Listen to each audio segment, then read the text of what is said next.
He raised a glass to 10 years of love, then pulled my former best friend onto the dance floor, wearing my wedding dress like it was hers to claim. The champagne was still bubbling when he lifted his glass. "To a decade of memories," Evan said, voice smooth, rehearsed. Our guests clinked flutes. I smiled, numb, trying to believe this moment still belonged to me. We were surrounded by candles, music, the smell of roses. It looked like love. It felt like celebration. But in the pit of my stomach, something curdled. Because Evan wasn't looking at me when he said forever. He was scanning the crowd for someone else. Mia stepped forward from the shadows like a second act no one invited. My jaw tightened. Her smile was too soft, too sure. Her body too familiar, until my eyes dropped to the fabric. Ivory, lace, the exact hem I'd hand-stitched 10 years ago. It was my dress. The one I almost wore again, that night. The one I couldn't find in the garment bag last week. I told myself it was lost in storage. That was the lie that helped me sleep. Until now. The crowd gasped, not because they recognized the dress, but because Evan was holding her hand, spinning her, pulling her into the spotlight. "And here's to what's next," he said. Like she was the sequel, like I was the prologue. People clapped, hesitant, confused, and I just stood there, frozen in silk and betrayal. My glass tilted slightly, and I thought, if I drop this now, it'll shatter just like my life did 15 seconds ago. Avery caught my eye from across the room. Her expression blank, but her phone raised slightly, catching the scene. She knew. She always knew. Her silence was protective, strategic. And suddenly, I wasn't alone in my shock. Evan kissed Mia's cheek, the same cheek he kissed on our wedding day, right after she caught the bouquet. I remembered how she laughed then, how I trusted her hands on my veil, how I never imagined those same hands would zip herself into my memory. My heart beat so loud it drowned the music. My body wanted to run. But my mind sharpened. I watched him twirl her like he used to do with me in our kitchen at midnight. Only now it was a show, and I was the discarded script. He thought I wouldn't recognize the dress. He thought I'd smile through it, clap like a good wife. But I didn't. I took a step forward. Not toward him, but toward the truth. Because this wasn't heartbreak. It was the opening act of war. Evan and I met on a Thursday. That detail always stuck with me, because Thursdays used to be my least favorite day. He changed that. He walked into the bookstore where I worked, asked for a poetry recommendation, and walked out with my number instead. He was witty, warm, thoughtful. The kind of man who remembered your coffee order, your favorite author, the way you hummed when you were nervous. Within weeks, I was falling. Not in a rush, but in that slow, certain way that makes you believe it'll last. We moved in together after 9 months. Our apartment was small, crooked, and perfect. He painted the walls while I arranged books by color. We danced to Billie Holiday on Sunday mornings, barefoot and unbothered. He used to say, "This is what forever feels like." He proposed on the beach, windy, cloudy, barely romantic by magazine standards, but it felt like us. I said yes before. He even finished the sentence. He slipped the ring on with shaking hands. We cried, we kissed, we promised.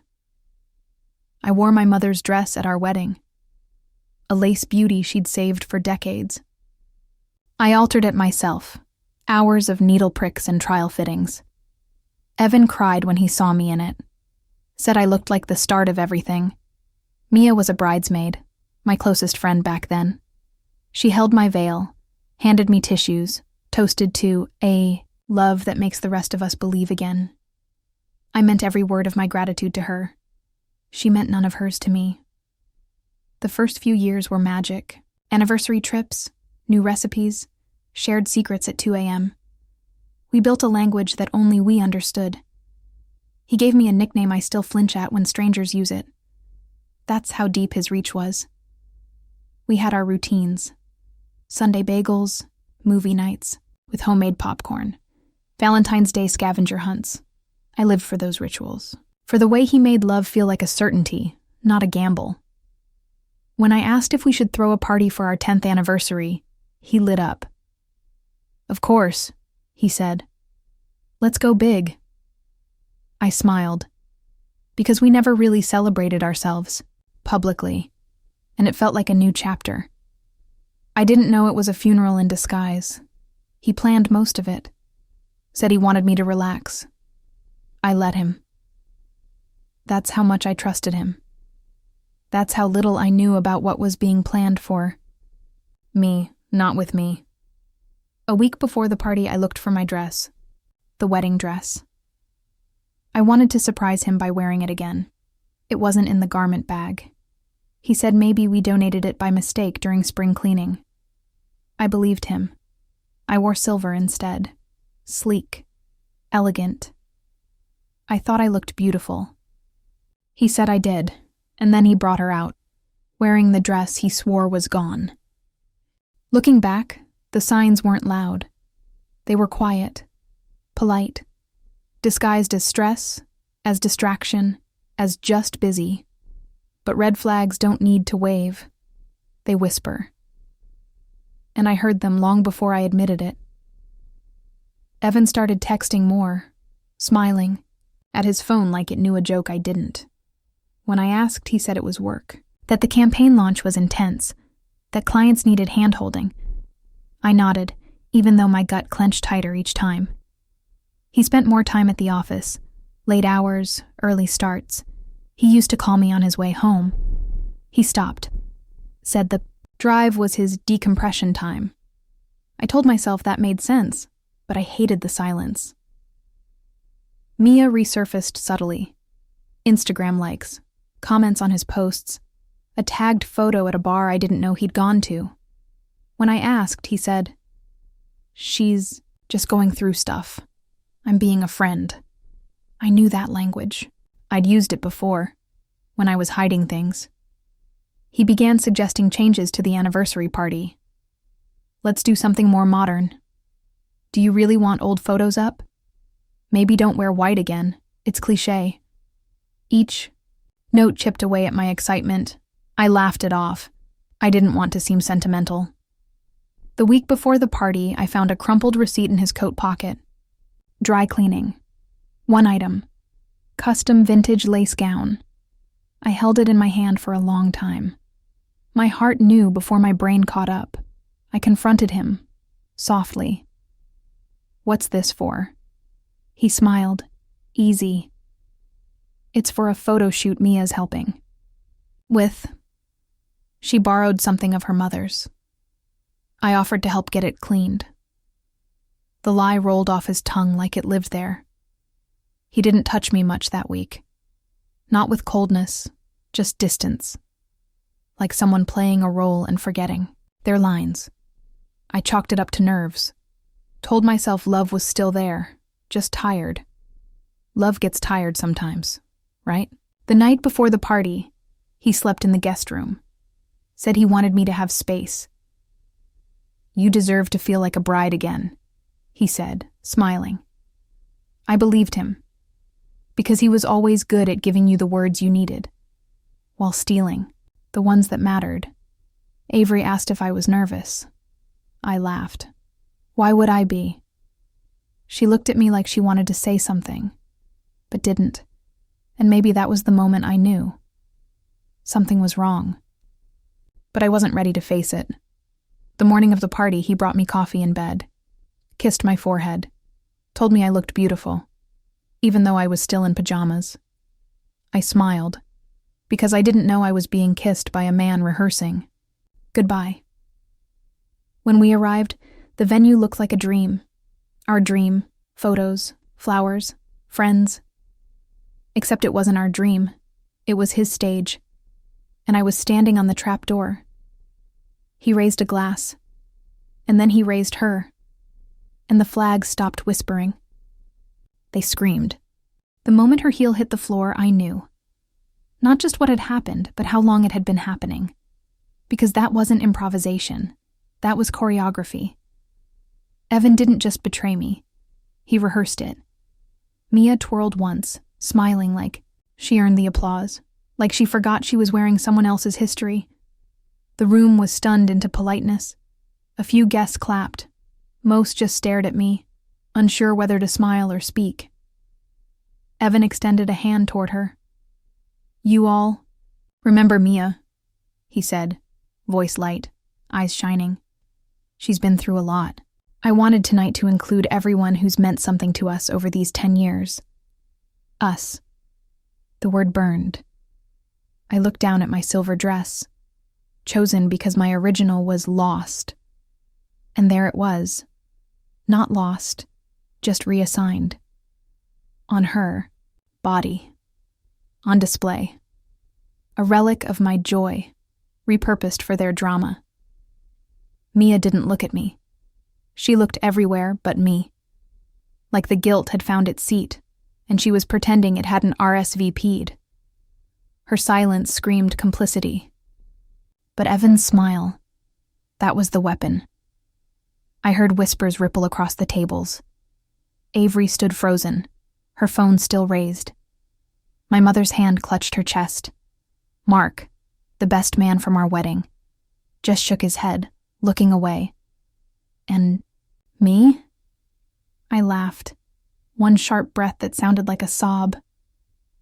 Evan approached. "You okay?"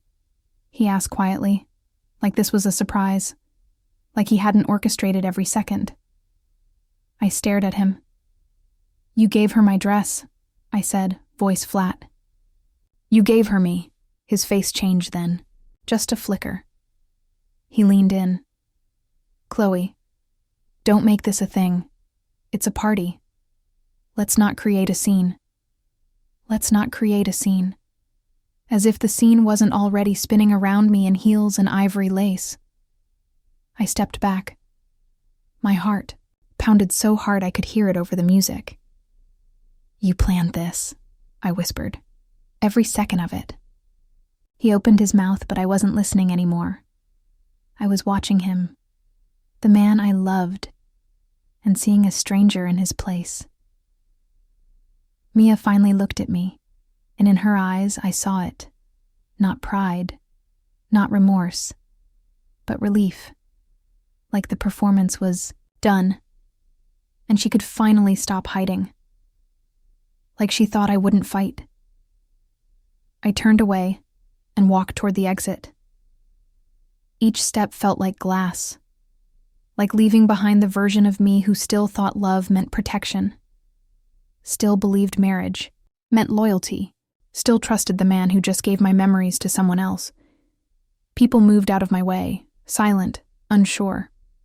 No one stopped me, not even Evan, especially not Evan. Because he didn't think I'd leave. He thought I'd stay, clap, smile, endure. But I didn't, because that was the moment everything changed. I didn't go home that night. I walked aimlessly, heels in my hand, mascara on my cheeks, past strangers who didn't know I'd just lost everything in a room full of people who watched it happen.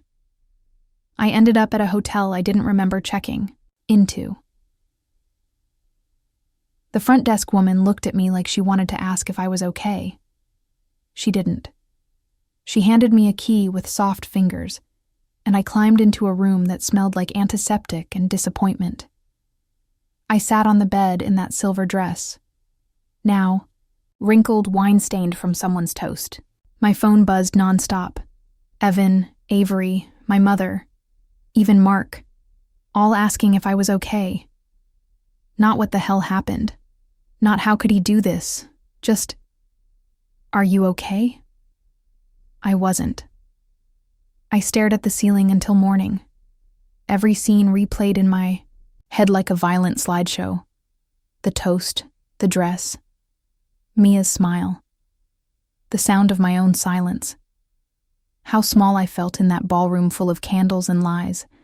I wanted to scream, to shatter glass, to drive to their apartment and rip the dress off, her myself. But I didn't move. I didn't cry. I just sat there blinking, feeling something dying inside me, and I didn't even know what it was yet. The next day, I went home. The house smelled like citrus and betrayal. Our anniversary balloons still hovered in the foyer like ghosts of joy. His shoes were by the door, his coat on the hook. It was all too normal, too wrong. He came down the stairs like it was a Sunday. "You left early," he said, as if we were talking about brunch. I stared at him. "You humiliated me," I said. My voice was a whisper, but it hit him like thunder. He sighed. "I didn't think it would matter. It's just a dress, just a dance. We've been off for a while, Chloe." Like that justified theft. Like that excused replacing me in front of my friends with the woman who once stood beside me in a matching satin gown. I walked to our bedroom. The closet was open. The empty garment bag still hung there like a body missing its skin. I touched it. Cold, hollow. And then I started shaking. I fell to the floor and let it come. The scream, the sob, the grief. It ripped through me like a storm. 10 years of love, collapsing in a single exhale. He didn't even come up. He just let me fall apart. That's when I realized he hadn't made a mistake. He'd made a choice. And I had been too quiet for too long. I stopped answering messages. I turned off my phone. I let the silence settle. Not because I wanted peace, but because I needed to feel the full weight of what was done to me. He didn't just cheat. He rewrote our story in front of everyone and expected me to applaud. I couldn't stay buried forever. I needed answers.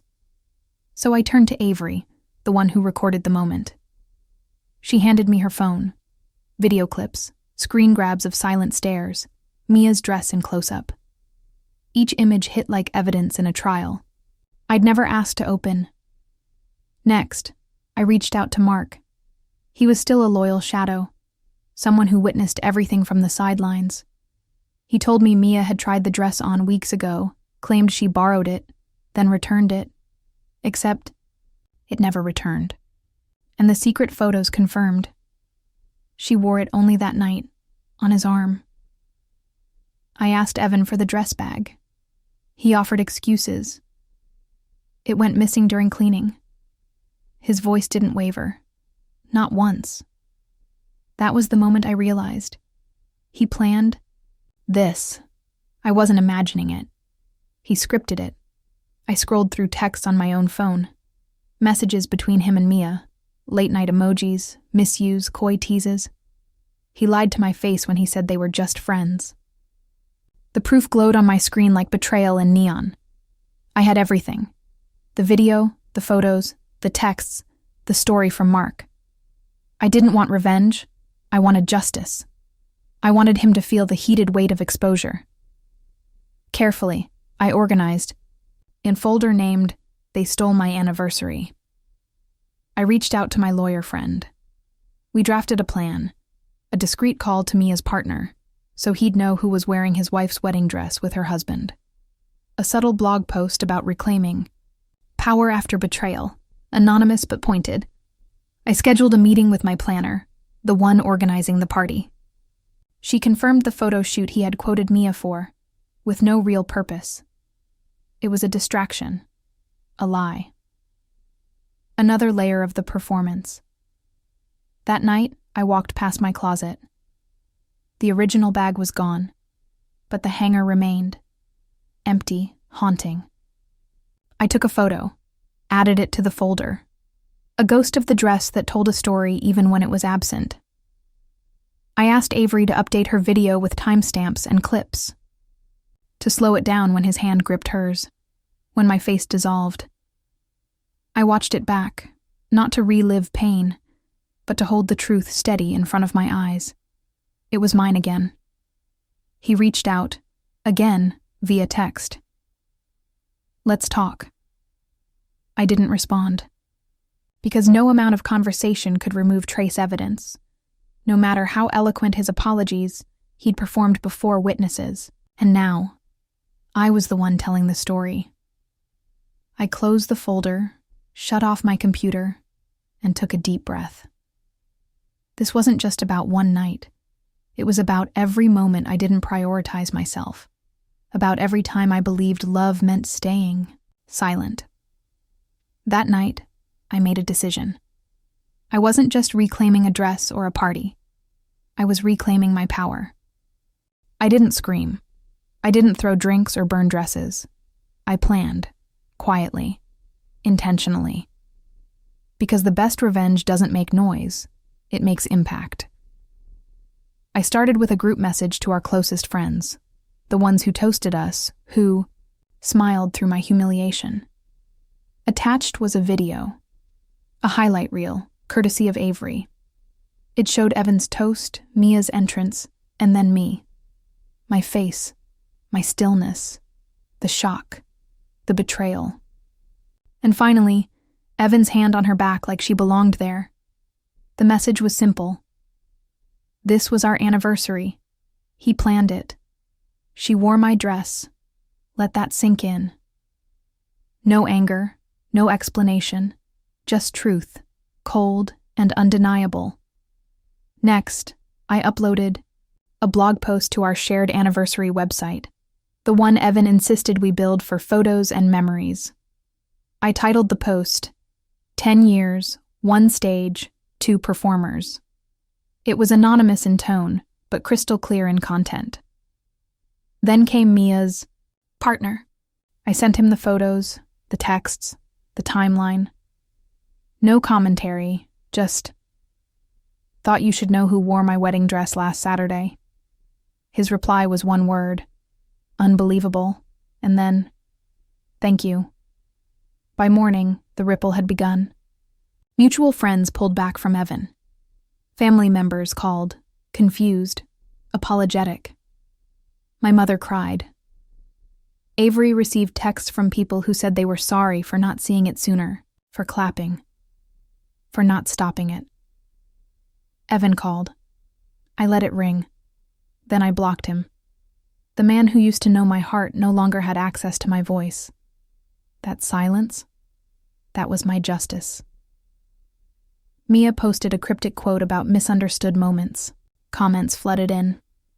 That dress wasn't yours. You wore her marriage.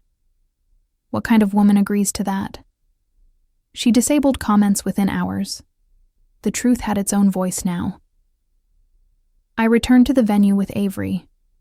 We walked the dance floor. I found a small piece of lace, torn from the hem when Mia danced. I kept it. Not as pain, as proof. That even her performance left scars.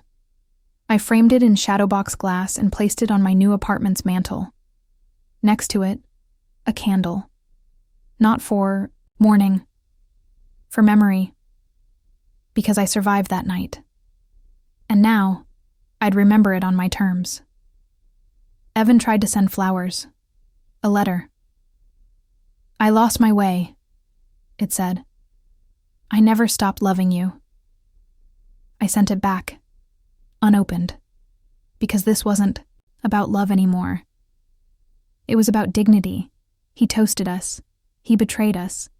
And now, I stand without him, stronger, sharper, whole. My apartment is quiet now. Not lonely, quiet. I fill it with music I love. I light candles for no reason. I dance barefoot again, not because someone's watching, but because it feels like remembering who I was before him. The framed lace from the dress sits on my shelf. People ask what it is. I say, a piece of my old life I don't regret escaping. It's not sadness anymore. It's closure in fabric form. Avery visits often. We laugh harder now. She tells me I look lighter. I think she's right. I breathe differently. I move through rooms like I belong there again. I started writing again. Stories, essays, truth. One piece went viral, titled, "What She Wore, Reclaiming Myself from a Dress I Chose and a Man Who Didn't." Women messaged me for weeks. Some cried, some thanked me, some left their own evens. Mia disappeared from our social circles. Her partner left. She never apologized, not that I needed her to. Some villains vanish quietly. Others get their own stage. Hers ended the night she tried to wear a life that wasn't hers. Evan still tries. Emails, sometimes letters. I don't read. Them. I already know what they say. Remorse shaped like manipulation. Nostalgia shaped like bait. I won't bite, because I no longer ache when I hear our song. I don't flinch at the word anniversary. I reclaimed both. I even bought myself a new dress, scarlet red, nothing borrowed. I wore it to dinner, on the anniversary of our unraveling. I toasted myself. To the girl who stood there and watched her history be paraded as costume, I said. To the woman who walked away from a stage built on lies. Because that girl, she's gone. But the woman who rose from her, she's unforgettable. He thought I wouldn't walk away, that I'd clap, that I'd shrink. But I didn't get closure. I got power, and I became his biggest regret.